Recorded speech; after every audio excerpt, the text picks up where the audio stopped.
বিড়াল হত্যার বিচার চাই, আগের দিন আর নাই। কুকুর হত্যার বিচার চাই, বিচার চাই। আমার কাছে সবচেয়ে মনে হয় যে আসলে এই 2024-এ বাংলাদেশে এই ধরনের একটা ঘটনা ঘটার মধ্যে একটা কমিউনিটির ভিতরে ঘটলো। এটা আসলে কাদের ব্যর্থতা যে আমরা এই মানুষগুলোকে এই মেসেজটা দিতে পারি নাই যে এটা আসলে করা যায় না। আমার মনে হয় যে এখানে প্রাণী সম্পদ অধিদপ্তরের ব্যর্থতা আছে। পানি কল্যাণ আইন করেছে কিন্তু তারা এটাকে এত কিছু জায়গা বা মানুষকে এটা ব্যাপারে সচেতন করতে পারে নাই। আমার মনে হয় সিটি কর্পোরেশনের ব্যর্থতা আছে, তারা বন্ধুত্বকরণ করেছে, জলতন্ত্র টিকা দিয়েছে, কিন্তু মানুষকে এই প্রাণীটাকে গ্রহণ করার ক্ষেত্রে কোনো ধরনের ভূমিকা তারা সচেতনতামূলক কার্যক্রমের মাধ্যমে নিতে পারে নাই। আমার মনে হয় আমাদের মতো যেই প্রাণী কল্যাণ সংগঠনগুলো আছে তাদের ব্যর্থতা আছে। আমরা মনে হয় যে যথেষ্ট সমন্বয় করে কৌশলী হয়ে অ্যাডভোকেসির মাধ্যমে সমাজকে পরিবর্তনের জন্য খুব বেশি 10 বছর এগোতে পারি নাই। তো সব কিছুর প্রতিফলন কিন্তু এই জাপান কাটা সিটির ঘটনা। কারণ বাংলাদেশে এই মানুষগুলো আছে ছিল বলেই কিন্তু আমরা কাজ করার চেষ্টা করছি, আমাদের উদ্ভব হয়েছে, আইন হয়েছে। তারপরে আমরা যেটা করেছি যে আমরা এই মানুষগুলোকে অ্যাডভোকেট করার জন্য যথেষ্ট পরিমাণে শ্রম মাঠ পর্যায়ে দিয়েছি কিনা এটা আমার মনে হয় একটা আমার নিজের কাছে প্রশ্ন, এবং আমরা যারা কাজ করছি তাদের সবারই এই জিনিসটা একবার হলেও ঘুমানোর আগে চিন্তা করা উচিত। প্রতি নিষ্ঠুরতে যে ঘটনাগুলো ঘটে তার 90% মনে হয় দুইটা নাম তার সঙ্গে যুক্ত। একটা হলো জাপান সিটি গার্ডেন, একটা হলো রামপুরা।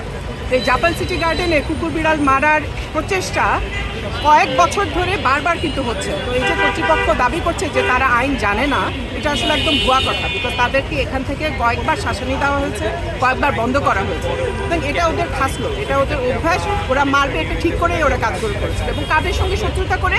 যারা নাকি এই কুকুরগুলো দেখভাল করতো তাদের সঙ্গে শত্রুতা করে। সুতরাং এইটা এভাবে আর চলতে দেওয়া যাবে না, এটা পদক্ষেপ নেওয়া হবে। এখান থেকে ডিএনসিসি ইনভলভ হয়েছে। আগে তো সবসময় প্রাণী কল্যাণ কর্মীরাই কথা বলতো, এখন শুধু প্রাণী কল্যাণ কর্মী না, এখানে প্রশাসনও যুক্ত হয়েছে। সুতরাং এই ধরনের কাজ কারবার করে আগে যেরকম পার পেয়ে যেত মানুষ, এটা আর পার পাবে না। জি, আপনারা জানেন যে গতকাল জাপান গার্ডেন সিটিতে যে ঘটনাটি ঘটেছে একদম অমানবিক ছিল এটি। আমরা দেখতে পাই বিভিন্ন সময়ে রাকিব সিটি বা অন্যান্য সিটিতে এই প্রাণীদের প্রতি অমানবিকতা ঘটে, তারা বিভিন্নভাবে প্রাণীদের নির্যাতন করে। কিন্তু জাপান গার্ডেন সিটি গতকাল যে 10টি কুকুর এবং 3টি বিড়াল মেরেছে, এটি খুবই জঘন্য কাজ তারা করেছে, এবং আমরা এর বিচার চাই। যে বিচারের জন্য আজকে আমরা এখানে প্রাণী অধিকার কর্মীরা জাপান গার্ডেন সিটির সামনে দাঁড়িয়েছি একত্রিত হয়ে। আমরা একটি বার্তাও দিতে চাই। আসলে কল্যাণ আইন 2019 আছে, সেটি অনুযায়ী এটি একটি আইনত দণ্ডনীয় অপরাধ।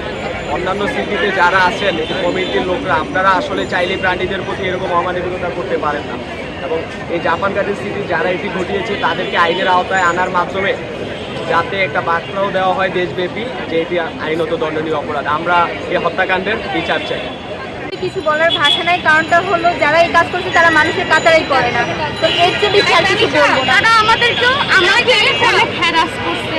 আমার ফোন খুলে আমার ফোনে প্রাইভেট ছবি দেখতে জুম করে আমার মেসেজ করছে, ইনস্টা মেসেঞ্জার, মানে নিজেরাই আমার হাত থেকে ফোন টান দিয়ে নিয়ে ওরা আমার ফোন টোন সব চেক করছে, অনেক হ্যারাস করছে, গায়ে হাত তোলার ট্রাই করছে, কালকে আমাকে মারার ট্রাই। শুধু অবলা প্রাণীদের মারা খুবই অগণ্য কাজ, অ্যান্ড তাদের অবশ্যই একটা বিচার করা দরকার। আজকে আমরা এখানে যে ঘটনার জন্য আসছি এটা আসলে কাম্য ছিল না কখনোই।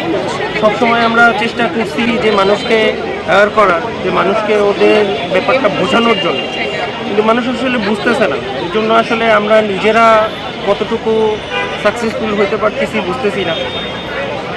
দেশে আইন তৈরি হয়েছে, বাট আসলে আইন প্রয়োগটা হচ্ছে না, বা আমরা আইন থেকে ওইভাবে হেল্প পেলেও দেখা যাচ্ছে যে রেজাল্টটা আসতেছে না।